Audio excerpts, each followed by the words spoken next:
they made me feel, because I had put on weight, that I had, murdered busloads of children or something. And I simply put on weight. Why were they carrying on so much about it? Actress Delta Burke, today on Now I've Heard Everything. I'm Bill Thompson.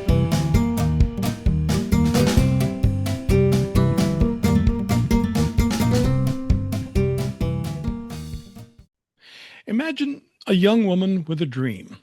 She's named the most likely to succeed by her high school class. She wins a statewide beauty contest at age 18, and then she becomes a successful actress. Now imagine that she's cast in one of the lead roles in a very popular new television series, and she is seen and adored by millions every week. But then imagine that, like so many of us, she puts on some weight. And she's in the public eye. People are watching this happen in real time. This is where Delta Burke comes in.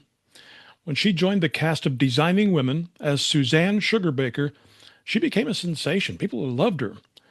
But her weight also became a sensation, as it were. Her struggles with her weight eventually inspired her to start her own clothing line for real-size women. And it also inspired her to write a 1998 book called Delta Style. And the subtitle of the book was Eve Wasn't a Size 6 and Neither Am I.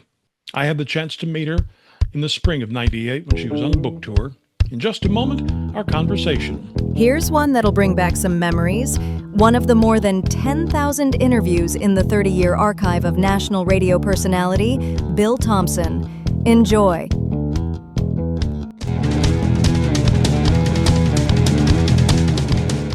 Here now from 1998, Delta Burke. Actually, when I was doing my clothing line, and I was traveling all over doing fashion shows, meeting with the ladies, and spending a lot of time with them, there was so much emotion. I mean, they'd just be in tears. They were so glad anyone was thinking of them, and they knew that I had been through everything too, and they really related to me. Well, now they would see me seeming to be in great spirit and like I had emotionally got this licked, and they were wanting to be in the same place I was. So I told them it's, no, it's a daily thing. You have to work on it every day. But this was my way of sharing my story and how I went to the deep, dark depression and how I got myself out of it and to the place I'm at now. And also, it started out basically as a beauty book, with makeup and hair and wardrobe and all that. But I don't know, to me it's very emotional, all of this. And I just had to share the stories with the ladies. I couldn't help thinking, as I was reading this book, I'm thinking, I know this is supposed to be for the ladies, but I'm a lot bigger than I was in high school, too. Well, what really surprised me, at some of the signings, I would have some women speak up and say, this isn't just for real-size women, this applies to all women. And then I would have men coming up saying they really related to it too, and they had been through the same things. And I hadn't even thought of that, but it's true. Everyone really is held up to a standard that is impossible to achieve. I graduated from high school in 1974, same as you. Me, yeah. And frankly, if you and I had been prom dates, there would have been these two skinny people in the picture. And look at me now. I get comments in the elevator. When I'm going up 2 floors, people say, "Oh, I can't take the stairs. I guess it's too fat." Oh yeah, I know people. Well, it's the last accepted prejudice, to say anything you want to a person of size. And it's just assumed that you must be stupid and slovenly and a pig. There are many things that happen to a body that have nothing to do with what that person is about. And when I was thin or size 6 and I was starving myself and doing everything in the world to stay that size at the expense of my health, people still never saw me. They never saw what was inside. So it was always just what you looked like. Everyone focuses on what you look like with everyone. And you have airbrushed 14-year-olds, selling wrinkle cream. And the ads, everyone's so perfect. And nobody can achieve this. It's not real life. Well, I thought about that it's bad enough that me in my personal life that I get a comment on an elevator, but you're in front of millions of people on a weekly television show, a popular television show, and everybody, you're an easy target. Yeah, well, that's what made the pressure so intense. I mean, this is very hard for anyone to go through, as many things in life are. But when you're having to do it in front of millions of people, it's very public, and you have tabloids being incredibly cruel, which I never understood that, why people do that to each other. And you're in a very vulnerable place anyway, emotionally at that time. It can destroy you, and it nearly destroyed me. And those things do hurt us, and they do matter. I mean, who wants to read something ugly about themselves?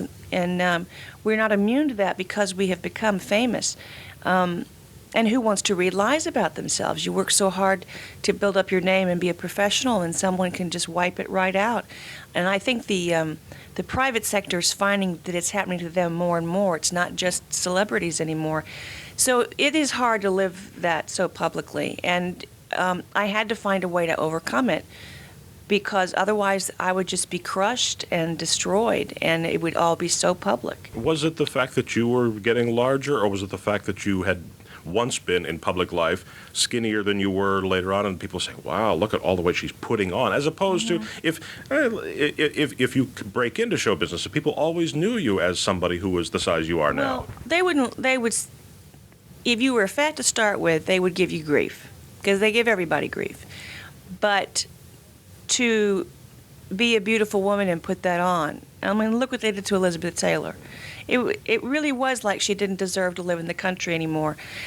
I got more grief. I mean, I'm thinking, there was horrible wars going on and murder and crime and everything, and they made me feel, because I had put on weight, that I had, murdered busloads of children or something. And I've simply put on weight. It's not, why were they carrying on so much about it? Another reason I wrote the book was I look back at my youth, and I was beautiful and never saw it. Never saw that I was pretty, never saw that I was good enough. And I feel like I wasted my youth, and I don't want to waste the rest of my life feeling that way. And I think most women especially, I know, feel that way. And this is my way of passing on my journey, and if there's anything they can learn from that to help them, and also to reach younger girls. I mean, the pressure on them now is much more intense than what I went through, and there's 10-year-olds on diets and stuff, and it's just very extreme, and it's the wrong thing to do to people. There's enough bad things thrown at us that we need to have all of the self-pride and dignity we can have in life. Just anyone does. So there's many reasons for writing the book.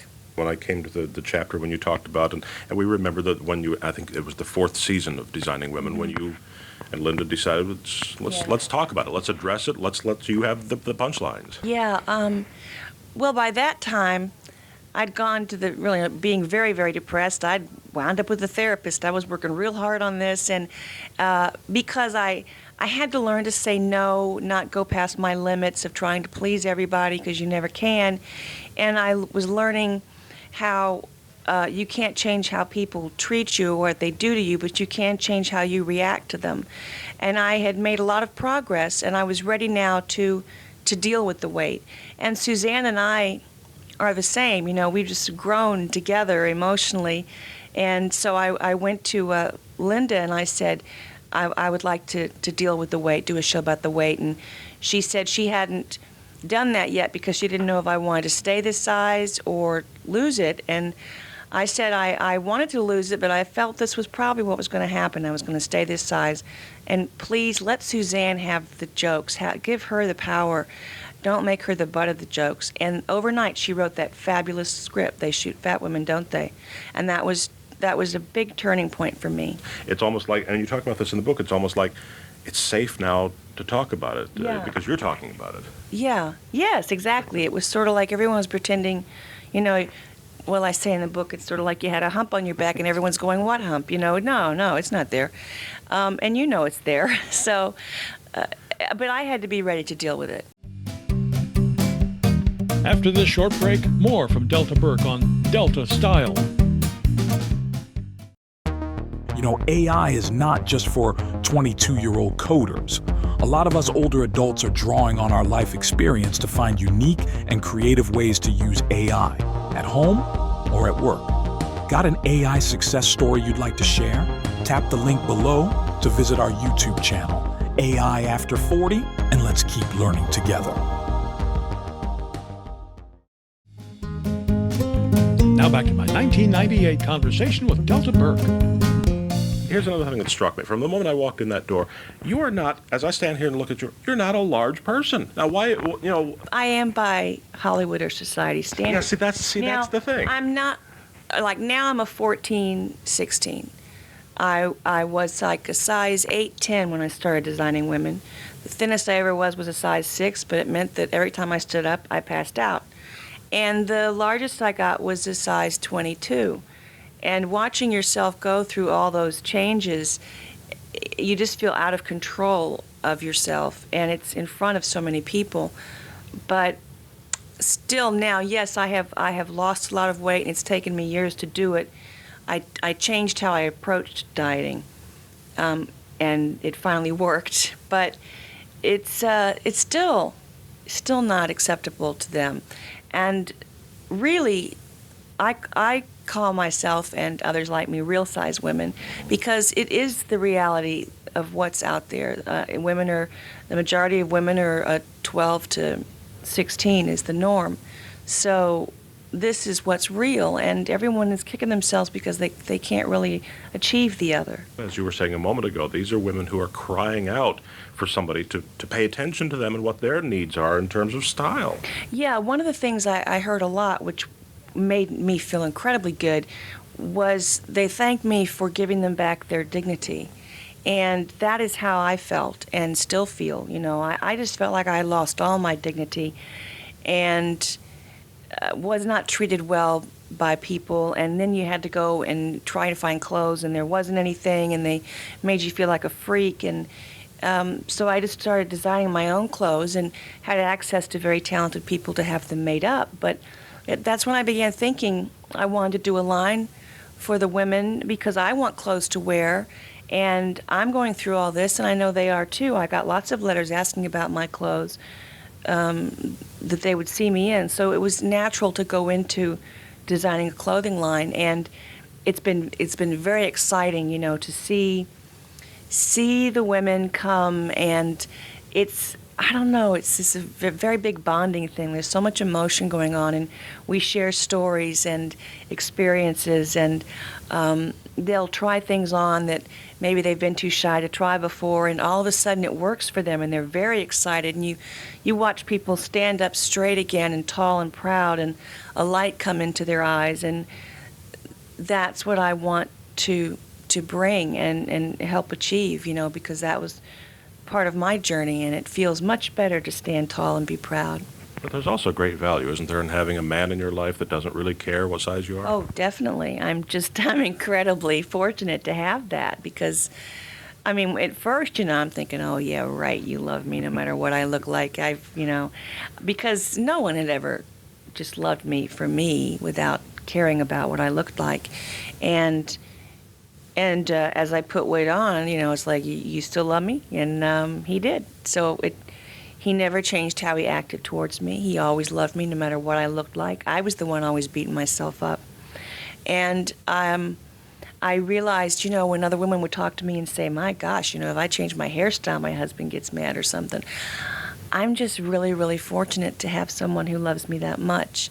And it has given me a great safety net and security to have that, and I know I'm fortunate that many people don't have that, and you have to demand it. No, I haven't left show business, but what I did was, my last series was Women of the House, and when that was canceled, I thought, I don't know what you people want anymore, because I thought that was a really good show. And I knew my clothing line was getting ready to debut, and I figured I really should devote myself to that. I wanted it to be a success. I want to build an empire. I want to expand it, and so I knew I needed to give a lot of attention to that. And so the last 2.5, 3 years has been mainly focusing on the clothing line and the book. I would do TV movies and things, but haven't pursued a series since then. But I'll always be an actress. I am an actress, and I'll always work. It's just now you're older, and it's just different. There's different priorities, and now it needs to be something that really excites me, for me to want to throw myself back into that madness of doing a series. Still have all your crowns? Oh, definitely. I still got all those crowns. I think that's great. I mean, I've kept a lot of souvenirs from my youth, my younger days, things I was proud of. Yeah. Yeah. And I still like to find crowns, too. That's one reason I like living in New Orleans, is because you can walk around there with a crown on any day of the week, any time of the year, and nobody bats an eye. What gives you pleasure in life these days? What do you really, when you just cut loose, when you just bust loose, nobody's watching, what do you love to do? Oh, gosh, I don't really get to bust loose too often. I mean, for me, with my schedule, a big thrill is just getting to sleep in and lounge in the bed and just kind of luxuriate and enjoy that. That is a very big thrill for me right there. And I've also, these past couple of years, spent more time with my family because I felt very fortunate that I still had all my family and I wanted to spend more time with them. And doing a series, I never got to see them. I moved them all out to LA finally the last few years I was out there. But still, and it was a good thing that I was able to do that, because my grandmother passed away a year ago, and now I'm able to spend a lot of time with my mother. I really enjoy writing. I like doing art. I like doing photography and different things like that. So now there is more time for that. And I always loved shopping, and I discovered auctions. Auctions are wonderful things. So that's kind of got me in trouble. But I've discovered auctions, and I don't know. It's a sickness. I have to stop it because I have 17 storage spaces. I mean, what can I do with all this stuff? Yeah, I just had this mental picture of Suzanne going to an auction, maybe for the first time. Yeah, well, that's pretty much it. That's it. Delta Burke is 69 now. She and her husband, actor Gerald McCraney, live near Los Angeles. Now, you can get your copy of Delta Style by Delta Burke by tapping the link in our show notes, by clicking the link in the description below if you're watching this on YouTube, or by going to our website, heardeverything.com. We may earn an Amazon commission if you make a purchase. Heardeverything.com is where you can also find my 1991 conversation with another actress who struggled with weight issues, Lynn Redgrave. I am now intensely proud of Georgie Girl and intensely grateful that I got that sort of shot in the arm chance. But at the time, the reviews came out. They were wonderful reviews. People wrote glowingly. But I was called in the press one day, the ugly duckling of the Redgrave family. And of course, it's not just women in the public eye who struggle with weight. My 1993 conversation with comedian Louis Anderson. No matter how successful and rich and, famous I became, it didn't make me any happier. So I had to find inside what was really important. And of course, we post new episodes of Now I've Heard Everything every Monday, Wednesday, and Friday, and you can find us wherever you find podcasts. And thank you so much for listening. Next time on Now I've Heard Everything, here where it all started, my 1988 conversation about his book Hardball with Chris Matthews. Getting ahead in any organization is simply a matter of finding out who's in charge, who has the votes, who has the clout, and getting to know them. It's not what you know, it's not who you know, it's who you get to know that matters in politics. That's next time on Now I've Heard Everything. I'm Bill Thompson.